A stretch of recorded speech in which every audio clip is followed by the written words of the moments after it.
Hello, my name is Eric Downs. I'm a bass-baritone from New York, New York, and I will be singing the role of Colline in La Boheme here at Townsend Opera. This is my first time singing with the company, and it is also my West Coast debut, so that's very exciting for me.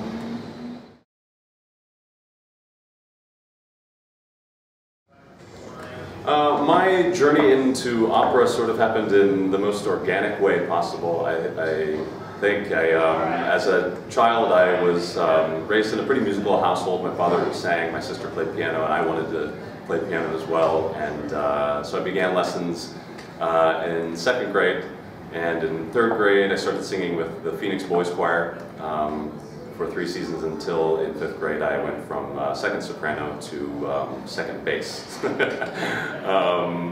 So that ended my boys choir career, and I went back to studying classical piano. And throughout high school I think I was really set on pursuing that in college.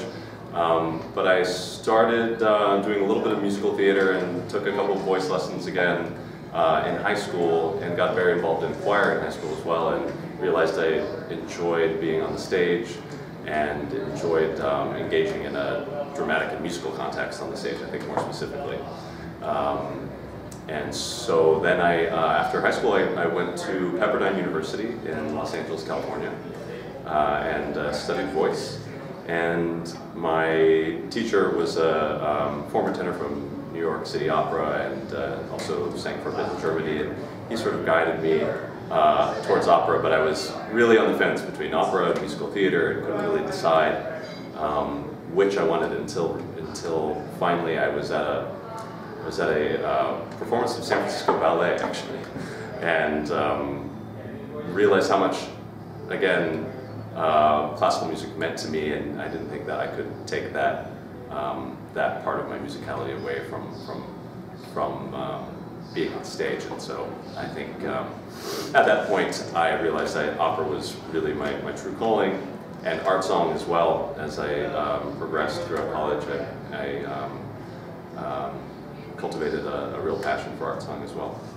After Pepperdine, I went to the Yale School of Music to earn my master's degree in opera there, and I was very fortunate after Yale to pick up management with a great company in New York City, and I've been in New York doing the audition circuit for about 6 years now. I've had the opportunity to sing as far away as Warsaw and Milan, and as nearby as Cedar Rapids and Amarillo. So it is a wide variety in my career.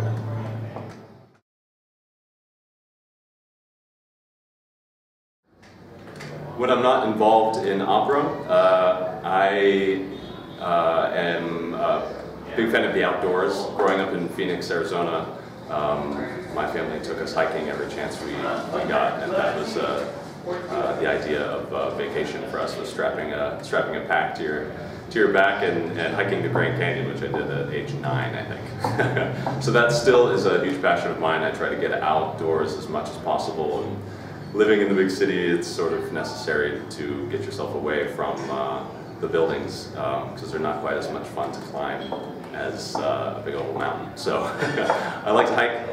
I'm also really into motorcycles. My brother and I ride together quite often, as much as we can. And besides that, at home I really enjoy to cook. So between those 3 things, I think I keep myself entertained.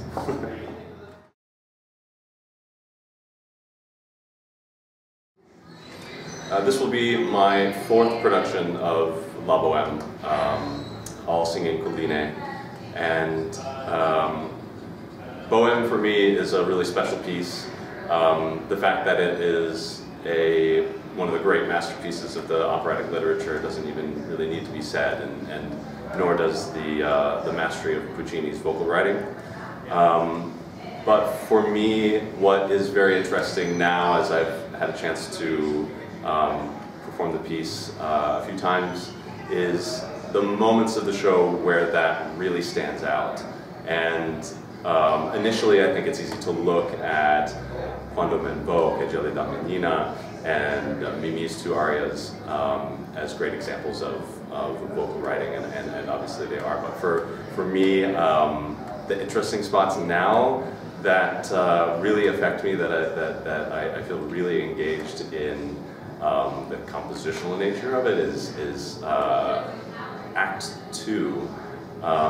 Right at the end of Quando me invo, when he has the entire company, full company on stage, and the entire array of principals, and he's masterfully weaving in each character and each vocal line into the texture, and he's building this very long crescendo that finally ends in this huge climax, and it's really, really exciting to be a part of that. And if you look at it as just as a piece of music, I mean, something like that could easily end up in a cacophonous mess, you know. But that's certainly not the case. I mean, it's very studied, and it's very deliberate, and it takes its time, and it's very fun at that point in the scene, because there's a lot going on, and as an audience member, I think it would be really rewarding at that moment to just kind of close your eyes and listen intently for the entrance of each voice, because also the way that he writes for the voice, he plays to the individual strengths of each character, but not only their character, but their vocal strengths, and those are highlighted in such a way that you could almost close your eyes and you know exactly who is entering when. There's no redundancy in the characters or in the lines that he's weaving into that texture at that moment. It's really exciting. I really enjoy that moment.